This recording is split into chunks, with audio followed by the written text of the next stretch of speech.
The sacrament mandated out to you, right? So this is your direct connection to nature. So what we're doing is you're still not touching this. Come on. You paid for a class, you might as well get your money's worth. Okay, so what you're doing when you're touching it is you're starting to get properties. You're starting to understand the properties of this plant. Why we're doing this is because you're only going to have a direct connection with something that you have a direct connection with.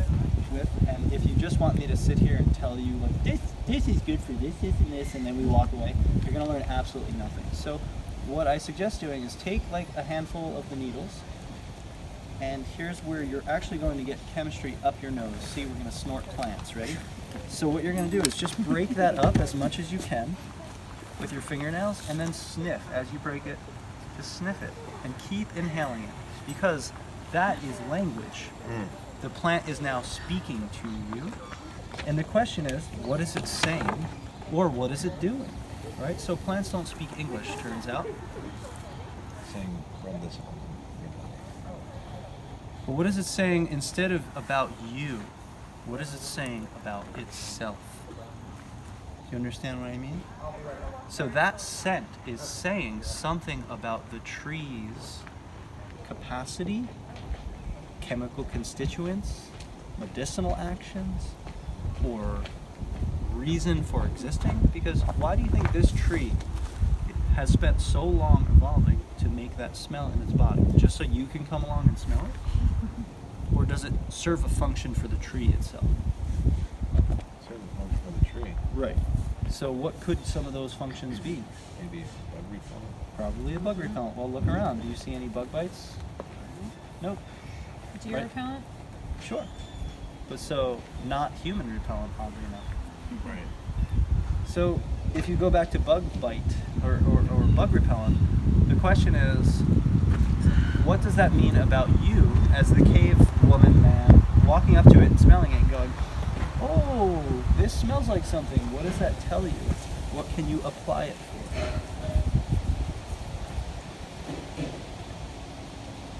If it repels bugs, it repels bugs.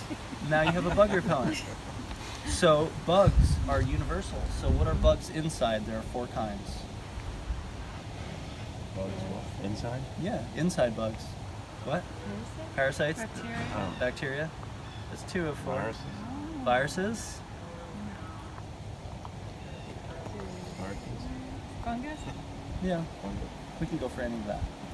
So that means that if it repels bugs on the outside, it's going to repel bugs on the inside. So therefore, what is this tree good for? Antibacterial. See, now you're hearing the plant directly instead of me telling you. Now I've given you the tools to understand how to interpret for yourself. You see? And that's much more valuable than me saying this is this. So it's probably a spruce tree, I believe. And so all evergreens are medicinal. The only concern with evergreens, not hemlock, that's often mistaken. The hemlock tree has nothing to do with the poison hemlock plant. We often mistake those. So hemlock needle tea, fine to drink, cedar. The only issue is yew, has some toxicity, as well as holly, right, is an evergreen, meaning the needles are around all year, and the berries are known to be poisonous at some percentage, and we're not sure what percentage. So we have these toxicity concerns in some cases. However, spraying your house with Lysol is probably much more toxic than eating holly berries, but we have to understand our cultural dosage and our appropriation of our toxicity. So this spruce tree has these antibacterial, antiviral effects, but it's not actually antiviral and antibacterial, because what are these trees covered with? And microbially, they're covered in viruses and bacteria. There's viruses and bacteria everywhere. So they're obviously not antiviral and antibacterial, because that means they murder them to death. That's actually not what nature is doing. Nature is cohabitating. And actually, by having viruses and bacteria on this tree, what it can do is microanalyze those viruses and bacteria and make immune responses. Does that sound familiar? That's called vaccinations. Okay, so everything in nature is digesting parts of everything else to elicit responses. What humans have done is the exact opposite. We're doing the boy in the bubble syndrome, and so we're not actually getting the resilience that we need, and so we're relying on chemical vaccinations instead of exposing ourselves to cooties. So you're actually supposed to expose yourself to cooties. That's how your immune system evolves. And when we shut that process down and we spray our countertops with Lysol, and we use bleach, then we become very sterilized in our microbiome, right? The gut, the bacteria all around you, and those bacteria are your first immune response. If you kill them, you become pasty, sick, inflamed. You see what's happening in our culture? So that's largely due to us targeting our microbiome, because if you spray Lysol on the countertop, it gets on your skin, right? And it gets on your skin and kills bacteria. What, 99.9% of all bacteria?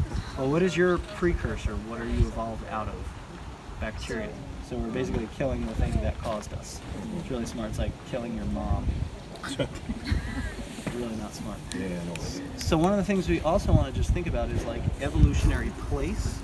And so we are in a position where humans are much later on the stage than plants, right? Plants were obviously before humans, right? So just remember, we're not using plants, we're not using our grandmas, we're working with them, right? So these are much older than us. So we don't necessarily want to say, what can I use this for, right? Or what is it good for? Because those put you in a certain box of like, oh, that's just crud that you put in a plastic bag and you buy it at the grocery store. No, but like, this is how you breathe.